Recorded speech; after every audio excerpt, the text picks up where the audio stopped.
Anomalías de mercado, Universidad de Medellín, Ingeniería Financiera, 2019-1. Hecho por Alejandra Córdoba, Jorge Díaz, Manuel Echeverry, Sergio Gutiérrez y Samuel Sierra. El contenido a presentar en este video es el siguiente: eficiencia de mercado, contextualización, anomalías y comportamiento. ¿Qué es el mercado eficiente?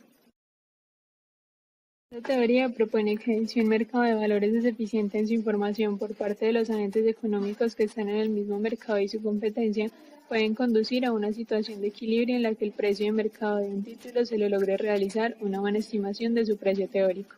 Para ser más claros, los precios de los títulos crediticios como las acciones se negocian en un mercado financiero eficiente si son acordes con la información existente y se ajustan de manera rápida a la información que pueda surgir. Esto no significa que los accionistas van a tener una rentabilidad mayor a la que el mercado propone. En un mercado eficiente, todos los títulos tienen una valoración perfecta, por lo que no habrá títulos infravalorados o sobrevalorados. ¿En qué consiste la hipótesis de un verdadero mercado eficiente?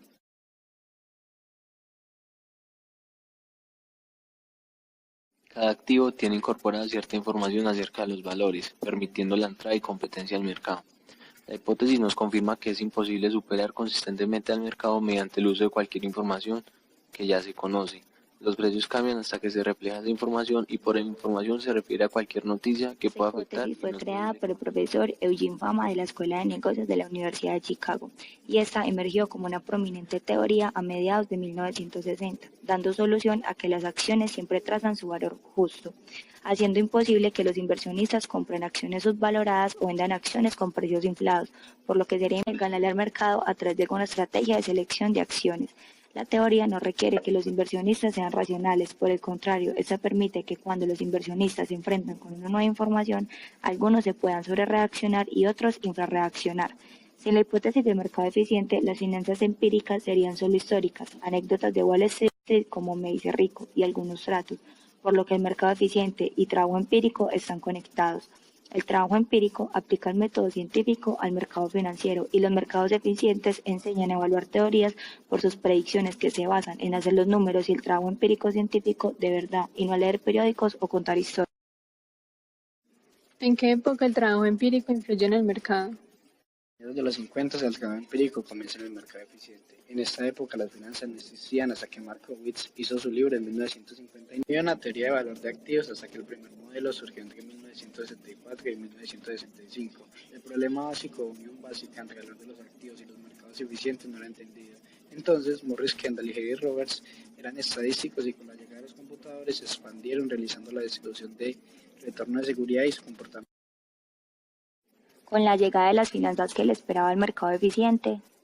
1970, con el diario de las finanzas, el equilibrio de mercado eficiente que se pone por sí mismo no era una propuesta para festejar. Tasas de interés como predictores de inflación desde el 53 hasta el 71. La era dorada de la hipótesis de Fisher. Los egresos reales en cuentas o recibidos fueron relativamente constantes y la variación de la cuenta o recibido era básicamente una variación y la inflación esperada. Antes pensaba que la inflación esperada causaba tasas de interés, entonces reinvertían las tablas de interés en la inflación y de inmediato tenían un error de medida de regresión. ¿Cuáles son las diferentes implicaciones en el mercado que traen las formas en la hipótesis de los mercados eficientes? Tipos de eficiencia de mercado.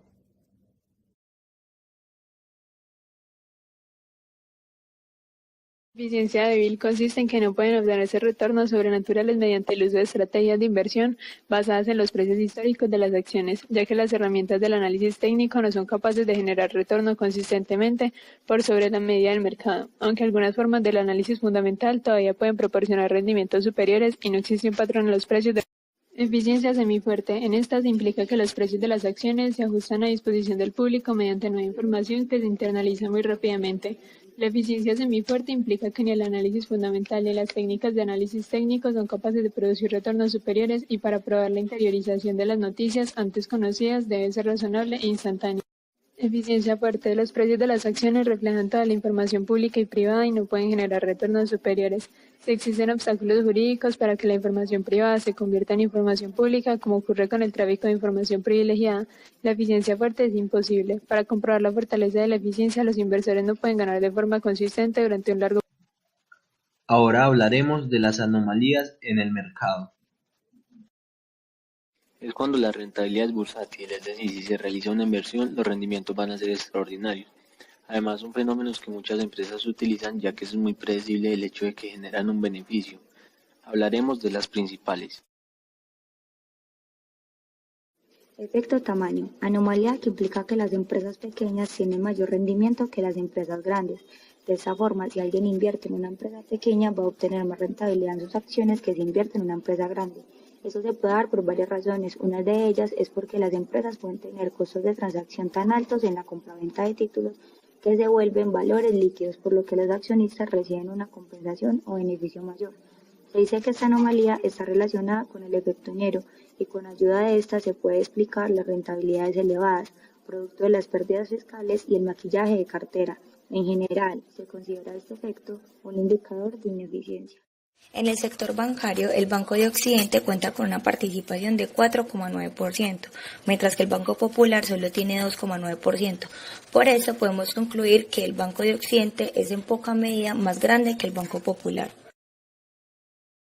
Teniendo en cuenta lo anterior, observando la rentabilidad que ambos bancos arrojan en el 2017, podemos determinar que el Banco Popular tuvo una rentabilidad de 13,5%, mientras que el Banco de Occidente tiene una de 13,1%, una leve diferencia entre ambas, dejando como más rentable al Banco Popular, evidenciando la anomalía del efecto tamaño. Efectos sobre reacción e infrarreacción. Responde al hecho de que los inversores, al analizar las perspectivas de una determinada empresa, tienden a sobrevalorar la información más reciente e infravalorar todos los datos que definen la trayectoria de la empresa cotizada, de forma que las cotizaciones reaccionarían en exceso a la nueva información que llega al mercado. Si esto fuera correcto, una posible estrategia inversora consistiría en vender aquellos títulos que hubieran experimentado alzas importantes en sus cotizaciones y comprar aquellos que hubieran sufrido descensos significativos. Ejemplo de efecto sobre reacción. Con el pronunciamiento de EPM sobre el nuevo proyecto de Hidroituango se generó un movimiento llevando a la compra masiva de acciones, ubicándose como una de las más rentables del mercado, pero tiempo después, con las afectaciones ambientales, las acciones se desvalorizaron, llevando a la empresa a poner en venta su participación en diferentes empresas con la autorización del Consejo de Medellín. Tras el anuncio de la unión de las empresas Coca-Cola y Aurora, se valorizaron en gran medida las acciones gracias a la inversión de varias empresas como la cervecera Constellation Brands en el sector de la producción de marihuana, llevando a tener una mayor rentabilidad. Efecto calendario. Existe una serie de irregularidades detectadas que reciben conjuntamente el nombre de anomalías de calendario. Estas hacen referencia a la estacionalidad de los rendimientos en los mercados financieros. Explican la existencia de determinados periodos del año en los que el rendimiento de los activos tiene un comportamiento extraordinario. Algunos agentes pueden utilizar dicha estacionalidad como estrategia de inversión para tener una rentabilidad. Efecto Nero consiste en que durante los últimos días del mes de diciembre la cotización de las empresas en bolsa tiende a bajar, produciéndose en el mes de enero rentabilidades anormalmente elevadas respecto a las del resto del año. Parece ser que esta anomalía se manifiesta en el periodo comprendido entre el último día de diciembre y los 5 primeros días de negociación del mes de enero. El hecho de que agentes sigan una estrategia inversora consistente en vender aquellos títulos que al finalizar el año tuvieran pérdidas en sus cotizaciones para obtener minusvalías, reconstruyendo posteriormente sus carteras mediante la compra de nuevos títulos. Este comportamiento del mercado tiene una gran importancia y es considerado anómalo o irracional, porque no existe ninguna razón inicial que aporte alguna explicación para que esto ocurra cada año. En la siguiente gráfica podemos observar el valor de las acciones en el sector financiero el 28 de diciembre de 2017 estaban en 38.000, mientras que el 2 de enero del 2018 subió casi 48.000. También lo podemos notar en el 29 de diciembre del año 2017, el valor estaba en 36.000, mientras que en el 2018 subió casi 45.000. Efecto intrames o cambio de mes. Hace referencia al patrón de comportamiento que siguen las rentabilidades bursátiles a lo largo de un mes de contratación, el cual consiste en que las acciones parecen generar rendimientos positivos únicamente al último día de cada mes y durante la primera quincena del siguiente, produciéndose por tanto todo el avance acumulativo del mercado en ese periodo. Este gráfico es un promedio del valor de las acciones en el sector bancario de Colombia en los días 29, 30 y 31 entre los años 2014 y lo que va del 2019. Se puede evidenciar que entre el último o los dos últimos días del mes el valor de las acciones comienzan a bajar. El primer día del siguiente mes comienza a subir nuevamente el valor. Efecto lunes. La rentabilidad media de los lunes suele ser significativamente menor a las rentabilidades medias obtenidas para los restantes días de la negociación. Efecto viernes. Supone la existencia de rentabilidades anormalmente altas para el viernes. Ambos efectos dan lugar al denominado efecto fin de semana. El efecto fin de semana se ha relacionado con el hecho de que los mercados estuviesen cerrados.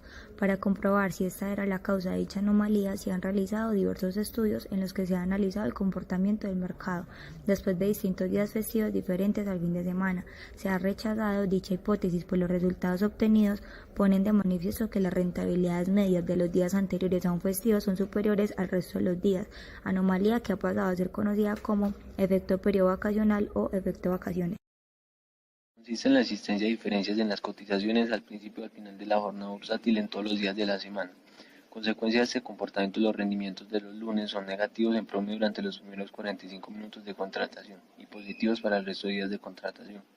Entre las razones que se dan de la existencia del efecto día de la semana destacan los procedimientos de liquidación de las transacciones. Concretamente, los estudios realizados han demostrado en numerosas ocasiones que dicho efecto parece ser debido al retardo existente entre el momento de la negociación y el momento de la liquidación, lo cual además no contradice la hipótesis de eficiencia de los mercados. En 2014 las acciones en promedio los lunes van hasta 38.300 aproximadamente y los viernes suben en promedio hasta casi 30. En 2016 los lunes van hasta 34.650 y los viernes hasta casi 35.000.